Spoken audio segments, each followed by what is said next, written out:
नमस्कार दोस्तों, स्वागत है आपका आज के एक इन्फॉर्मेशन वाले वीडियो में। तो इस वीडियो में देखेंगे आपके जो एसएससी का हायर सेकेंडरी लेवल का जो एग्जामिनेशन है यानी सीएचएसएल का, जिसके ऑनलाइन फॉर्म फिलिंग आपके स्टार्ट हो चुके हैं। तो इस वीडियो में हम आपको स्टेप बाय स्टेप पूरी फॉर्म फिलिंग प्रोसेस को आपको बताएंगे।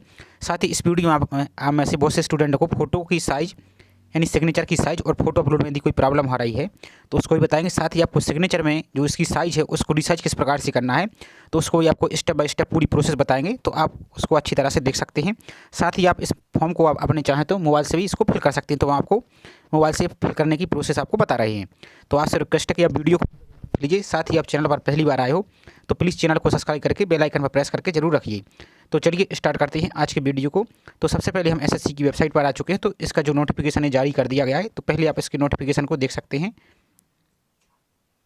तो इसकी पहले हम इंपॉर्टेंट डेट्स को देख लेते हैं ताकि आपको ये क्लियर हो जाए और आप इसी अनुसार आप इसमें अपने फॉर्म फिल कर सकते हैं। तो आपकी जो स्टार्टिंग डेट है आपकी 8 अप्रैल से प्रारंभ हो चुकी है, जिसकी लास्ट डेट है आपकी 7 मई 2024 रात के 11 बजे तक। आप इसको देख लीजिए।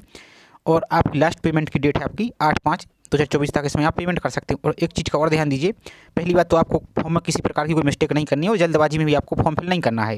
यदि बाई चांस कोई मिस्टेक हो जाती है तो आप इसमें 10 तारीख से 11 तारीख के बीच में आप 10/5 से 11/5/2024 के बीच में आप इसमें रात के 11 बजे तक इसमें एडिट कर सकती हैं।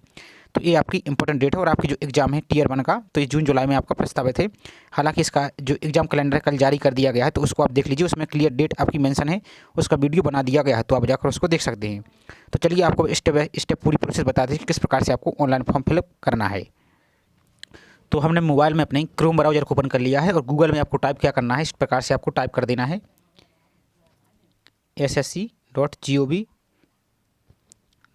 इस टाइप से आपको टाइप कर देना और सर्च पर आपको क्लिक कर देना है। तो जो आपकी पहली वेबसाइट दिख रही है इस पर आपको क्लिक कर देना है। अब क्लिक करने के बाद आप इस प्रकार से आप वेबसाइट की होम पेज पर आएंगे। तो यहाँ पर आपको जो नोटिफिकेशन दिया गया है, सबसे पहले आप इसको डाउनलोड करके अच्छी तरह से पढ़ लेना है। उसके बाद आपको क्या करना है, जो ऊपर की ओर आपको यहाँ पर आप में से बहुत से स्टूडेंट ने लगभग सभी ने OTR रजिस्ट्रेशन कर लिया होगा, तो आपको जो लॉगिन या रजिस्टर वाला ऑप्शन है इस पर आपको क्लिक कर देना है। तो इस पर हम क्लिक करते हैं।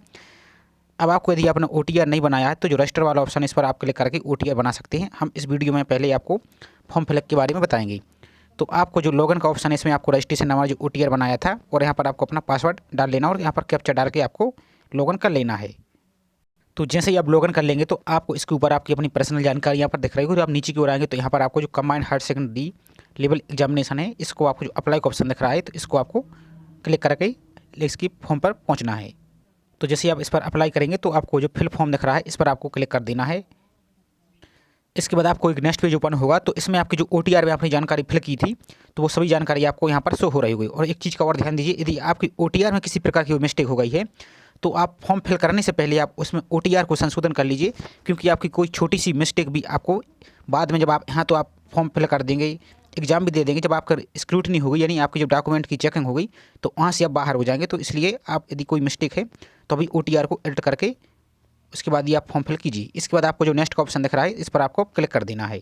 अब नेक्स्ट आपका पेज खुलेगा तो आपको अपनी एजुकेशन की जानकारी देनी है। तो यहाँ पर आपको जो हाईएस्ट क्वालिफिकेशन, ध्यान दीजिए, जो हाईएस्ट एजुकेशन क्वालिफिकेशन ये आपको सिलेक्ट करना है। यानी कि आपका एग्जाम तो 12th लेवल का है, लेकिन आप यदि ग्रेजुएट हैं या पोस्ट ग्रेजुएट हैं या PhD जो भी आपके पास है तो इसके लिए आप सिलेक्ट कर लेंगे। जैसे हम यहाँ पर ग्रेजुएट लेवल का, ग्रेजुएट यानी हायर क्वालिफिकेशन हमारी क्या है इसमें हम फॉलो कर रहे हैं, तो ग्रेजुएशन, तो इसी प्रकार से आपको सिलेक्ट कर लेना है।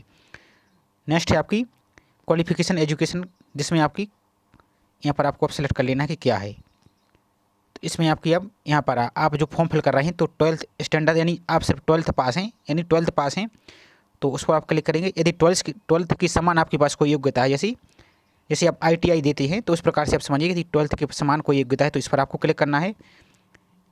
यदि डीम्ड ग्रेजुएशन सर्टिफिकेट है तो इसको आपको क्लिक करना है। तो सबसे पहले यदि आप 12th पास हैं तो आपको जो 12th वाला ऑप्शन दिख रहा है फर्स्ट वाला, इस पर आपको इस प्रकार से आपको क्लिक कर देना है। अब आपको सिलेक्ट करने के बाद आपको नेक्स्ट ऑप्शन पर क्लिक करना है। यदि आप पास हैं तो पास पर क्लिक कर देना है। यदि आप अपेयरिंग हैं, अब अपेयरिंग के बारे में इसके नोटिफिकेशन है, उसमें जानकारी दी गई है कि जो आपकी अगस्त है उसके वहाँ तक आपको पास हो जाना चाहिए और उसको आप डाउनलोड करके एक बार पढ़ लीजिए। तो जैसे हम पास हैं तो इस पर आपको हम पास वाली पर आपको क्लिक करना और यहाँ पर आपको ध्यानपूर्वक क्लिक करना है, नहीं तो आपका ये सब चीज़ें एडिट नहीं कर पाएंगे बाद में। यदि आप एडिट भी कर पाएंगे तो आपको 200 रुपये का अलग से यहाँ पर फॉर्म फिल का 100 रुपये चार्ज है और एडिट का 200 रुपये चार्ज लगेगा। तो आपको यहीं से सावधानीपूर्वक फिल करना है। अब आपको अपनी पासिंग ईयर सेलेक्ट करना है इस प्रकार से क्लिक करके। यहाँ से आपको पासिंग ईयर सेलेक्ट कर लेनी है। उसके बाद आपको अपनी बोर्ड यूनिवर्सिटी का नाम सेलेक्ट कर लेना है। तो जैसे आपकी जो भी राज्य में आपकी जो भी आपका स्टेट बोर्ड हो, इस प्रकार से आपको सेलेक्ट कर लेना है। अब यहाँ से आप अपने बोर्ड का नाम या यूनिवर्सिटी का नाम आपको इस प्रकार से सेलेक्ट कर लेना है। तो इस प्रकार से आप अपने बोर्ड को सिलेक्ट कर सकते हैं, जो भी आपका बोर्ड हो। आप ध्यान दीजिए, यदि आपका CBSE है तो CBSE में आपको क्या सेलेक्ट करना है। यहाँ पर आपको CBSE में जो दिल्ली है, यहाँ पर दिल्ली का ऑप्शन दिया गया है, तो दिल्ली पर आपको सेलेक्ट करना है। तब आपको इस प्रकार से CBSE का ऑप्शन यहाँ पर देखिएगा, central board of secondary education, जो सेकंड वाला ऑप्शन है, इस प्रकार से आपको मिलेगा। और जो अदर स्टेट के हैं, यानी स्टेट बोर्ड वाले हैं, तो उनके लिए तो कोई दिक्कत नहीं, अपना स्टेट इस प्रकार से आपको सेलेक्ट कर लेना। अब नेक्स्ट ऑप्शन है आपको अपना रोल नंबर। तो रोल नंबर आपको जो 12th का रोल नंबर, ध्यान दीजिए 12th के रोल नंबर को आपको फिल करना है, ना कि 10th का। इसके बाद आपको अपने परसेंटेज यहाँ पर फिल करना है। यदि परसेंटेज नहीं है, यदि CGP है, तो आपको यहाँ पर CGP फिल करना है और सेव एंड नेक्स्ट पर आपको इस प्रकार से क्लिक कर देना है। अब नेक्स्ट ऑप्शन आपका आएगा एडिशनल इन्फॉर्मेशन, तो जिसमें आपका यदि आप एक्स सर्विसमैन हैं तो आपको इस क्लिक कर देना और यहाँ पर आपकी जानकारी देनी है। यदि नहीं है तो आपको नो पर क्लिक कर देना है। इस प्रकार से यदि आप आयु में छूट चाहते हैं तो आपको एस कर देना और यहाँ पर आपको अपनी कैटेगरी इस प्रकार से सिलेक्ट कर लेनी है। यदि आप नहीं चाहते हैं, नहीं आपकी एज है अभी, तो आपको नो पर इस प्रकार से क्लिक कर देना है।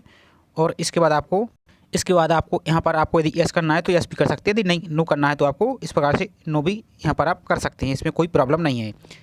उसके बाद आपको सेव एंड नेक्स्ट पर आपको इस प्रकार से क्लिक कर देना है।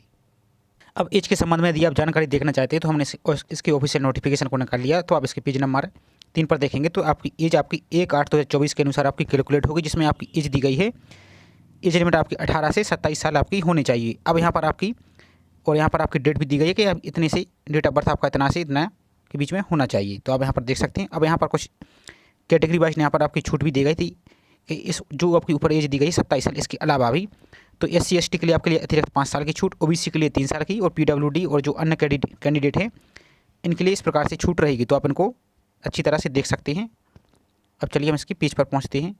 अब नेक्स्ट पेज जब आपका ओपन होगा तो आपको अपने एग्जाम सेंटर को सिलेक्ट करना है। तो आपके यहाँ पर 3 एग्जाम सेंटर आप यहाँ पर सिलेक्ट कर सकते हैं। तो इस प्रकार से आप क्लिक करिए अपनी पसंद के अनुसार जो भी आपके एग्जाम सेंटर है, इस प्रकार से आप कोई भी 3 एग्जाम सेंटर यहाँ से इसके बाद इस प्रकार से क्लिक करेंगे तो कोई भी आपके अपने 3 एग्जाम सेंटर को आप इस प्रकार से यहाँ पर सेलेक्ट कर सकते हैं, जो भी आपकी सुविधा हो।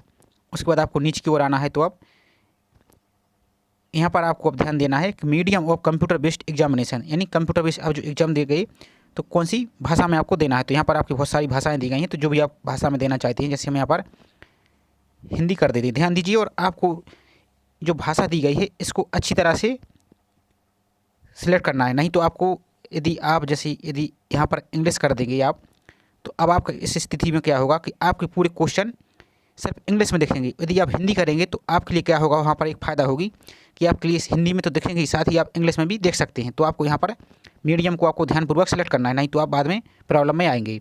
इसके बाद आपको दोबारा से वेरीफाई करना है। इसके बाद आपको अब मीडियम ऑफ टाइपिंग टेस्ट, तो आपको टाइपिंग टेस्ट कौन सी भाषा में देना है। अब यहाँ पर आपने हिंदी सेलेक्ट कर ली, तो ये जरूरी नहीं है कि आपको हिंदी में एग्जाम दिया तो हिंदी में ही आपको टाइपिंग देना है। तो आप यहाँ पर इंग्लिश या हिंदी जो भी आप देना चाहते हैं उसमें आप कंफर्ट हो, उसको आप सिलेक्ट कर सकते हैं। इसी प्रकार से आपको दोबारा से वेरीफाई करना है आपको टाइपिंग टेस्ट किस भाषा में देना है। तो आप हिंदी या इंग्लिश कोई भी सिलेक्ट कर सकते हैं, जो भी आपकी इसमें आपकी प्रैक्टिस हो। नेक्स्ट आपका जो आपका फिजिकल के संबंध में दिया गया है, नहीं फिजिकल लिमिटेशन है, यदि है तो आपको यस कर देना है। उसके बाद आपको स्क्राइब की ज़रूरत है, यदि है तो यस करना है, नहीं तो नो पर क्लिक करना है। यदि आपके पास यानी फिजिकल की कोई प्रॉब्लम नहीं है, यदि आप हैंडीकैप वगैरह कुछ नहीं है, तो आपको इस प्रकार से नो पर क्लिक कर देना है। उसके बाद आपको नीचे की ओर आना। अब नेक्स्ट पर आपको ध्यान दीजिए कि यहाँ पर आपको ये पूछा गया है कि whether 12th standard pass in science stream, यदि आप 12th में साइंस के साथ पास हैं, साथ ही उसमें आपको मैथमेटिक्स एक सब्जेक्ट आपके पास होना चाहिए। तो आप यहाँ पर एस कर सकते हो। और किसके लिए, तो DEO इन डिपार्टमेंटल या ministry of mention in para 8.1। तो यहाँ पर आप इसके नोटिस में देख सकते हैं कि ये किसके लिए आवश्यक है। तो हम यहाँ पर एक बार आपको दिखा देते हैं। तो यहाँ पर हम देख लेते हैं उसकी पेज नंबर कितने पर, जो ऑफिशियल नोटिफिकेशन उसकी पेज नंबर 9 पर हैं। तो यहाँ पर जो एजुकेशन क्वालिफिकेशन दी गई है for data entry operator in DEO या DO grade 1 ministry of consumer, sorry एक minute, ministry of consumer and science stream में आपके पास होना चाहिए, साथ ही मैथमेटिक्स आपके पास एक सब्जेक्ट होना चाहिए। तो इसके लिए आप उस वाले ऑप्शन पर क्लिक करेंगे। इसके बाद अब नहीं है तो आपको जो इतनी वाली पोस्टें हैं इन पर आप सिंपल 12th पास हैं तो भी आप इसमें अप्लाई कर सकते हैं। तो आप समझ चुके होंगे, यदि आपके पास मैथ है साइंस में तो ही आपको यस करना है, नहीं तो आपको नो पर क्लिक कर देना है। इस प्रकार से हम नो पर क्लिक कर देते हैं और सेव एंड नेक्स्ट पर आपको क्लिक करना है। अब इसके बाद आप जब नेक्स्ट पेज पर आएंगे तो अब आपको यहाँ पर अपनी फ़ोटो को अपलोड करना है, लाइव कैप्चर करना है और उसके बाद आपको यहाँ पर अपने सिग्नेचर को अपलोड करना है। सिग्नेचर की साइज़ देख लीजिए, हालांकि आपको अभी इस वीडियो में बता दिया जाएगा कि किस प्रकार से आपको एड करना है, तो आपको परेशान नहीं होना है। तो पहले एक बार आप देख लीजिए कि 10 से 20 के बीच में आपकी फ़ोटो यानी सिग्नेचर की साइज़ होनी चाहिए। साथ ही यहाँ पर ये इसका डायमेंशन दिया गया है 4 सेंटीमीटर विड्थ यानी चौड़ाई होनी चाहिए और 2 सेंटीमीटर आपकी हाइट होनी चाहिए। तो ये आपको हम एडिट करके बताते हैं। सबसे पहले आपको फ़ोटो अपलोड का प्रोसेस बताते हैं कि किस प्रकार से आपको अपलोड करना है। तो आपको अपने मोबाइल में प्ले स्टोर में आना है और टाइप करना है माई SSC। ये SSC का ही ऑफिशियल ऐप्स है जो कि फ़ोटो अपलोड के लिए उन्होंने जारी किया है। तो आपको इस प्रकार से डाउनलोड कर लेना है और डाउनलोड करने के बाद आपको इस प्रकार से ओपन कर लेना है। तो जैसे हम इस पर ओपन कर लेते हैं, यहाँ पर आपको यदि अपडेट का प्रॉब्लम आ रही है तो आपको एक बार अपडेट कर लेना है। तो जैसे ही आप अपने ऐप्स को ओपन करेंगे तो अब आपको जो यूज़र नेम जो आपने अभी वेबसाइट में फिल किया था वही आपको यूज़र नेम यहाँ पर फिल करना है और यहाँ पर आपको पासवर्ड फिल करना है। अब यदि आप लॉगिन करने में कुछ प्रॉब्लम आ गई तो 102 बार आपको ट्राई करना, तो आपका ये लॉगिन हो जाएगा क्योंकि थोड़ा सा एरर आता है। उसके बाद आपको जो कैप्चा शो हो रहा है उसके लिए यहाँ पर आपको फिल करना है और लॉगिन पर आपको क्लिक कर देना है। तो जैसे ही आप लॉगिन करेंगे तो आपको एक्सेप्ट वाले ऑप्शन पर आपको क्लिक कर देना है। उसके बाद आप जब नेक्स्ट पेज पर आएंगे तो अब आपको इस प्रकार से और आप यहाँ पर नीचे की ओर स्क्रॉल करते जाएंगे तो जितने भी आपने फॉर्म फिल किए हैं सभी की फ़ोटो आपको यहाँ पर दिख रही होगी। तो आपको जो CHS लिखा है इस पर जो कैमरा वाला ऑप्शन दिख रहा है इस पर आपको इस वाले आइकन पर आपको क्लिक कर देना है। उसके बाद आपको इस प्रकार से पेज दिखेगा। अब जो यहाँ पर नीचे की ओर जो कैमरा का ऑप्शन दिख रहा है इस पर आपको क्लिक करना है, तो आपका कैमरा ओपन हो जाएगा और आपको अच्छी तरह से फ़ोटो अपलोड करनी है। उसके बाद ही आपको सबमिट करना है। इसके बाद जब आप अपने फ़ोटो और सिग्नेचर के लिए अपलोड कर देंगे तो आपको नेक्स्ट पेज ओपन होगा। तो इस प्रकार से आपको अब आई एग्री पर आपको क्लिक करना है जो ऑप्शन दिख रहा है और जो कैप्चा दिख रहा है इसको आपको यहाँ पर टाइप करना है और सेव एंड नेक्स्ट पर आपको क्लिक कर देना। तो इस प्रकार हम क्लिक कर लेते हैं।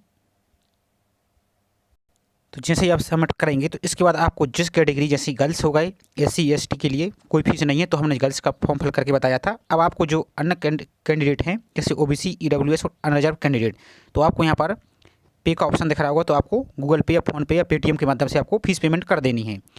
तो और उसके बाद आपको यहाँ पर प्रिंट एप्लीकेशन दिख रहा है, इस प्रकार से आपको अपनी एप्लीकेशन फॉर्म को प्रिंट कर लेना है। अब चलिए अब आपको बताते हैं कि फ़ोटो और तो आपने अपलोड कर ली है, अब आपको सिग्नेचर किस प्रकार से उसकी रिसाइज करनी है। तो अब आपको अपने सिग्नेचर को रिसर्च करने के लिए अपने मोबाइल पर दोबारा से आपको अपने गूगल पर आना है और टाइप क्या करना है, आपको सरकारी रिजल्ट इस टाइप से आपको टाइप करना है। ध्यान से देखिए, सरकारी रिजल्ट टूल इस प्रकार से आपको टाइप करना और सर्च पर क्लिक कर देना है। जो आपकी पहली वेबसाइट दिख रही है इसी पर आपको क्लिक करना है। इस पर हम क्लिक कर देते हैं। अब आपकी इस प्रकार से आपकी वेबसाइट ओपन हो चुकी है। इस प्रकार से आपकी वेबसाइट हो चुकी है। अब आपको जो फोटो रिसाइज का ऑप्शन दिख रहा है ये वाला, इस पर आपको क्लिक कर देना है। तो इस पर हम क्लिक कर देते हैं। थोड़ा सा वेट कर लेंगे। उसके बाद आपको इस प्रकार से पेज ओपन होगा। इस प्रकार से आपका पेज ओपन होगा। तो अब आपको क्या करना है, जो आपने अपना सिग्नेचर लिया है, सिग्नेचर को पहले अच्छी तरह से आप अच्छी क्लियर फोटो उतार लीजिए मोबाइल में अपने। उसके बाद जो सिलेक्ट फाइल वाला ऑप्शन है इस पर आपको सिलेक्ट कर लेना और अपनी गैलरी से फ़ोटो को आपको सिलेक्ट कर लेना। फॉर एग्जांपल के लिए हम आपको रेंडमली एक फ़ोटो इमेज सेलेक्ट करके आपको बताते हैं। तो जैसे हमने एक रेंडमली एक इमेज आपको हमने अपलोड कर ली है। अब आपको नीचे की ओर आना है। तो यहाँ पर आपको क्या करना है, यहाँ पर या तो आप यहाँ से पिक्सल डाल सकते हैं या आपको जो कस्टम साइज़ दिख रहा है इस पर आपको क्लिक करना है। तो यहाँ से आपको ध्यान देना है, एक चीज़ का और ध्यान देना है। तो जो बैंक का सिग्नेचर है, बैंक का सिग्नेचर 450/230, तो ये वाला आपको साइज़ को सिलेक्ट कर लेना है। यही साइज़ आपकी अपलोड हो जाएगी। यही जो हमने इसके पहले अभी फॉर्म फिल करके आपको बताया तो वही सिग्नेचर की साइज़ आपको बताई है। इस प्रकार से आप सिलेक्ट कर लेंगे और आपको रीसाइज पर आपको क्लिक कर देना है। तो इस प्रकार से आपकी फ़ोटो की रीसाइज होगी। नेक्स्ट पेज आपको लोड होगा, थोड़ा सा आपको वेट कर लेना है। इस प्रकार से आपको यहाँ पर दिखने लगेगा।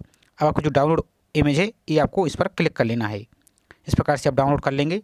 अब आपके लिए हम जैसे ही ऑफिशियल नोटिफिकेशन हमने निकाल लिया, पेज नंबर आप 10 पर देखेंगे तो यहाँ पर आपको फोटोग्राफ्स और सिग्नेचर के बारे में गाइडलाइंस दिया गया। तो आप यहाँ पर देखिए, सिर्फ आपको एक चीज़ का ध्यान देना है कि आपका जो एप्लीकेशन फॉर्म है, फोटोग्राफ यानी फ़ोटो आपकी ब्लर नहीं होनी चाहिए, साथ ही आपका सिग्नेचर भी ब्लर नहीं होना चाहिए, नहीं तो आपका फॉर्म रिजेक्ट हो जाएगा। और यहाँ पर आपकी साइज़ भी दी गई है कि 4 सेंटीमीटर चौड़ाई और 2 सेंटीमीटर आपकी ऊंचाई। तो इससे कोई दिक्कत नहीं है। आपकी साइज़ आपको ध्यान देना है कि सिग्नेचर की साइज़ 10 से 20 KB के बीच में होनी चाहिए, यानी 10 KB से आपकी कम नहीं होनी चाहिए और 20 KB से अधिक नहीं होनी चाहिए। यदि आपकी साइज़ यानी 18-19 KB तक की, तो आपकी फ़ोटो की क्वालिटी है यानी सिग्नेचर की क्वालिटी वो अच्छी दिखेगी।